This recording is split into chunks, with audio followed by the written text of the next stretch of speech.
My next guest is an expert on messaging and branding, so I decided that we take a look at the winners and losers in the past week. Let me bring in District Media President Beverly Hallberg. All right, Beverly, I want to start out with who I thought was the winner this week, and I want to begin with Melania Trump. I mean, she took a lot of heat for her Christmas decorations and the clothes she was wearing, both of which I thought were extremely elegant. And then, of course, she gave heat after her son Barron was dragged into the impeachment hearings yesterday. Your thoughts on that?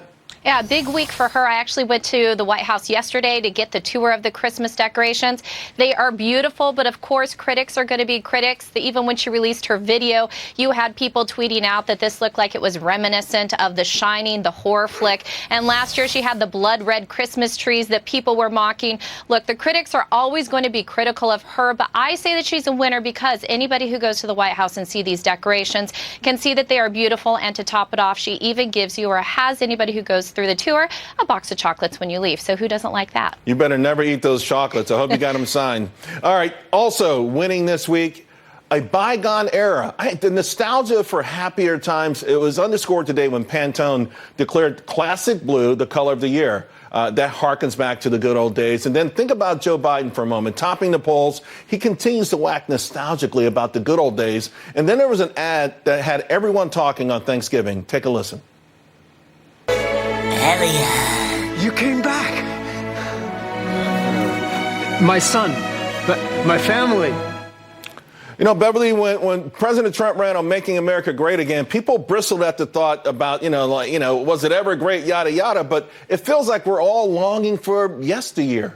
I think so. People want to be able to feel like they can be with family and friends and everybody get along. I even think it's so interesting with this color that was chosen. The color of the year is classic blue this year, the color of blueberries. And the reason why I think that's so interesting is that in past years, they've chosen these vibrant colors you often wear in your tie and your pocket square. You like bright colors. But they wanted to choose something simple that reminded us of the past. And I say whenever we can find something that we can agree on as Americans, that the color of blue, classic blue, is something we can all agree on, then why not do that? So I give those who choose this color a big winning ribbon and button for this because we can all agree that blue is great. A lot of people agreed on this next thing, and it's in a loser category. It's an ad. I want you to take a look as the audience takes a look as well.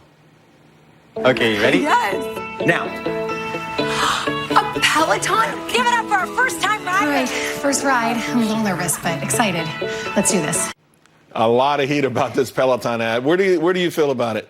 Well, first of all, the stocks did not like it. They plummeted for Peloton once this ad came out. Look, I personally am not offended by it. I want any woman out there to know that if they are offended that their husband bought them this bike, I will gladly take it off their hands if they're offended by it.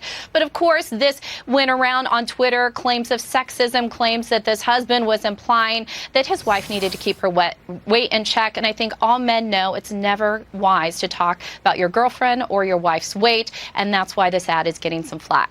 All right.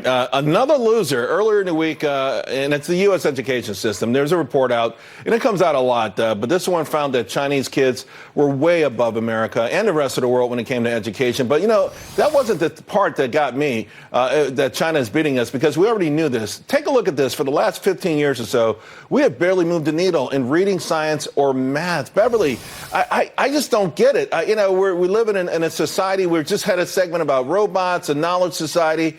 What the heck is going on that our skills for our young children just not improving? I think there are two main problems. One is our schools are falling behind in general. That's why you do see so many people going to school choice options such as charter schools. Homeschooling is growing. Private schools are growing. So I think our education system in general is a problem. But I also think we aren't thinking about preparing young people for actual careers, for actual skills that they can have. It's all about Common Core and being able to take a test instead of thinking about how can you use your talents to the best advantage that you can have in the future, and I think that's where we're missing the mark. The winners and losers of Beverly Hallberg. Thank you very much, Beverly. Great seeing you. Good seeing you.